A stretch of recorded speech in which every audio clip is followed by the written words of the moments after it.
Union Banking Corporation was liquidated by the U.S. government, and Prescott Bush received $1.5 million for his holdings in his Nazi business, and that was the beginning of the Bush family fortune for all intents and purposes.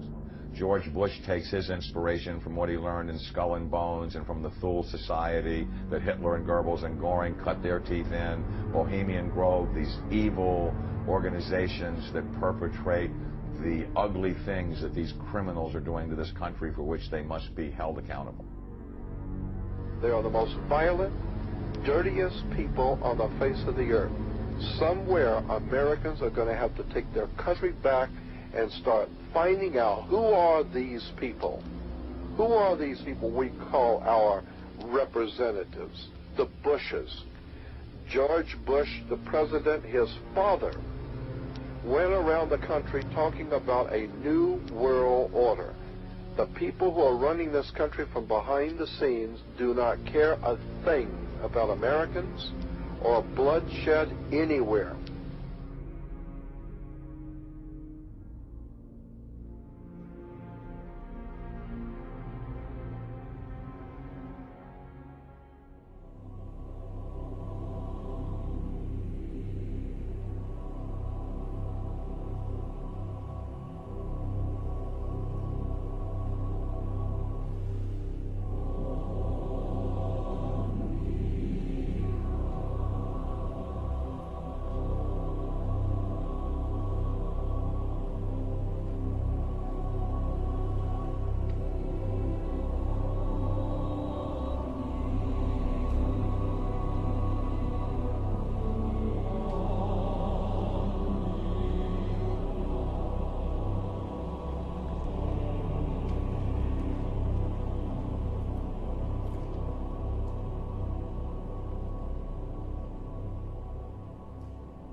You were both in Skull and Bones, the secret society. It's so secret we can't talk about it. What does that mean for America? The conspiracy theorists are going to go wild. I'm sure they are. I don't know. I haven't seen the web. Number 322. Sir. Were you a member of Skull and Bones from college in Bush? Were you in the same secret society? That's all right. Let me answer his question. Whoa, don't chase me! I can't do anything!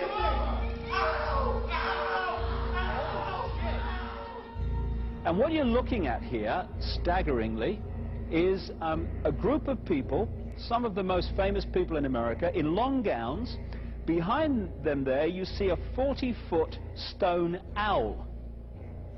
And there's the fire between them, next to the lake at Bohemian Grove. Now, one might wonder, understandably, why the people that run the banking, political, economic system and the media in America should be dressed in long robes doing a ceremony to a 40-foot stone owl. I think we should be told.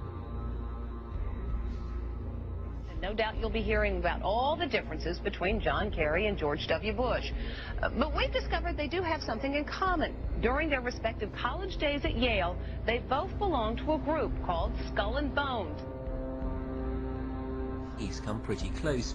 She was part of a team that successfully recorded part of the initiation ceremony that takes place in the tomb's courtyard.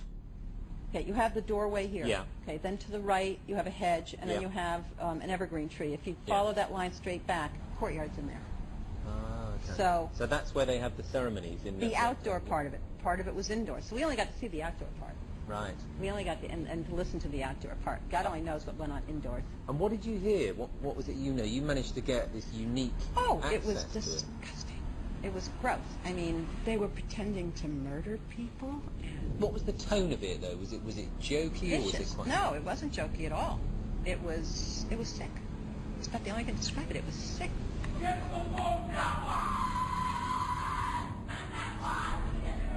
What you're hearing is the first recording ever made of the Skull and Bones initiation ceremony. It has never been broadcast before.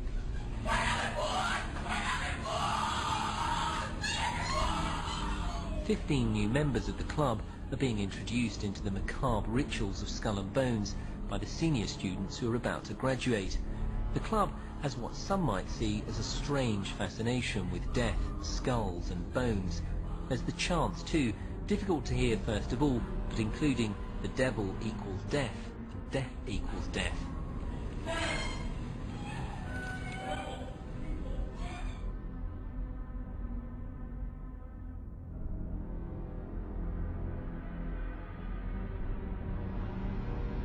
But when you get into a secret society of spirit worshippers, then, and especially when you're invited there by the direction of the higher-ups in the spirit world, you never get out of there alive.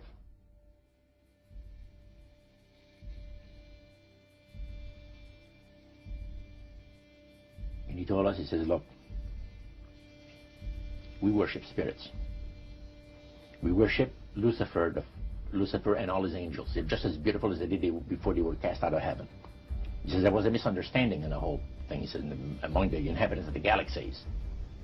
And he says our master was misunderstood.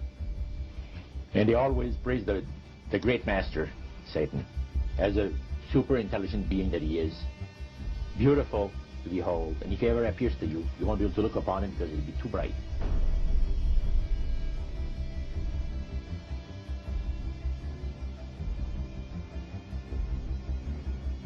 What have Herbert Hoover, Art Linkletter, Jack London, and Richard Nixon all had in common? Well, they've all been members of the exclusive all-male Bohemian Club in California, where every year at this time, the elite from around the country get together for 2.5 weeks of fun and games. Among its members are businessmen like Leonard Firestone and Edgar Kaiser, and political figures like Gerald Ford, Henry Kissinger, William French Smith, and George Shultz. President Reagan, Vice President Bush, and Defense Secretary Weinberger are members of other camps. Richard Nixon is a Bohemian, and so are high-ranking executives of such companies as Eastern Airlines, Standard Oil of Indiana, and Bank of America. Privacy is one of the Grove's most cherished virtues. Members may not photograph, record, speak, or write about activities at the retreat. While many public officials are Grove members, the press is a distinctly unwelcome guest. We're from ABC News. Well, get back there. Get back there. Can we talk to somebody in the... Get back there. You see, for over 120-plus years in Northern California, in Sonoma County, on a 2,700-acre secluded redwood grove, leaders from around the world, prime ministers, chancellors, presidents, governors, again, the heads of industry, banking, academia, the media, Hollywood, travel there to engage in bizarre, ancient Canaanite, Luciferian, Babylon mystery religion ceremonies.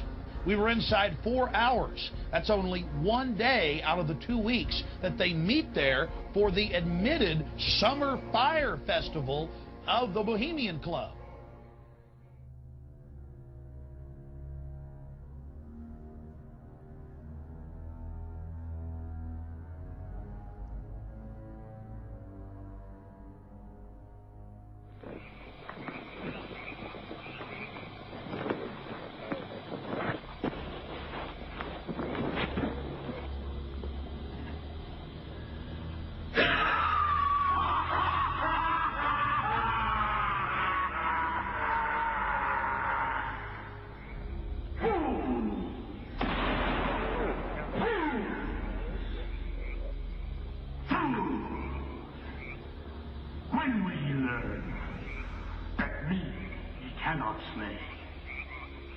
Year after year, he burned me in this grove, lifting your puny shouts of triumph to the stars. But when again, he turned your faces to the marketplace, do ye not find me waiting as of old? Fools! Fools! Fools to dream ye conquer care! Thou mocking spirit, it is not all a dream. We know thou waitest for us, year after year, within this happy grove. Our fellowship bans thee for a space. Thy malevolence which would pursue us here has lost its power under these friendly trees. So shall we burn thee once again this night, and flames that eat thine effigy, we shall shall read the sign. Midsummer sets us free. He shall burn me once again.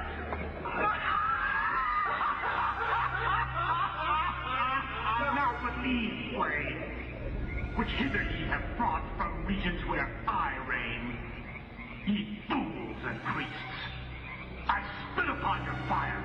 Hail, fellowship's eternal flame. Once again, midsummer sets